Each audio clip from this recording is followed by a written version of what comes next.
સુરતમાં ચોમાસા દરમિયાન તમામ ઝોન વિસ્તારમાં ખાડી, મેનહોલ, ડ્રેનેજ, ઇનલેટ ચેમ્બરની સાફ સફાઈ કરવાની સૂચના આપવામાં આવી છે.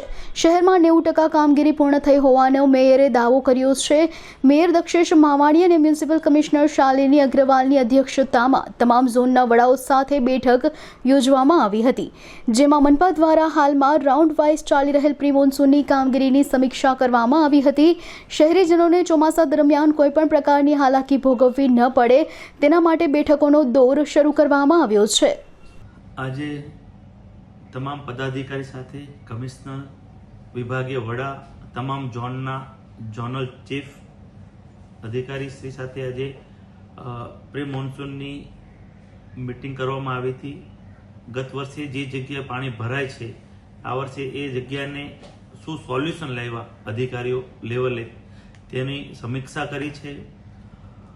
જે જગ્યાએ વોટર લોગિંગ થાય છે ત્યાં ઘણી જગ્યાએ અત્યારે રિચાર્જ બોરવેલ વેલ પણ કરવામાં આવ્યા છે. જ્યાં સ્ટ્રોમ ડ્રેનેજ ન હોય તેવી જગ્યાએ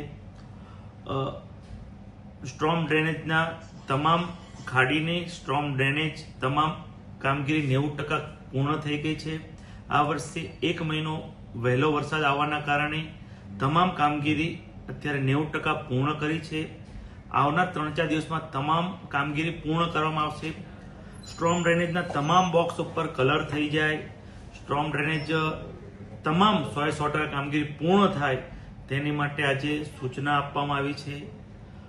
જ્યાં જ્યાં વોટર લોગિંગ થાય છે તેવી જગ્યાએ હજી પણ 10 થી 15 દિવસમાં રિચાર્જ બોરવેલ વેલ થઈ જશે તેની પણ સૂચના આપી છે. મેટ્રોનું કામ ચાલી રહ્યું છે. જ્યાં જ્યાં બેરીટેકમાં માટી હોય એ મેટ્રોના અધિકારી સાથે સંકલન કરી તેને માટીને પણ ઉઠાવી લેવામાં આવે. જ્યારે વરસાદ પડે ત્યારે તે માટી રોડ પર ન આવે તે માટે તમામ અધિકારીઓ, મેટ્રોના અધિકારી સંકલન કરી તેની કામગીરી પણ આવનાર 3-4 દિવસમાં પૂર્ણ કરવામાં આવશે.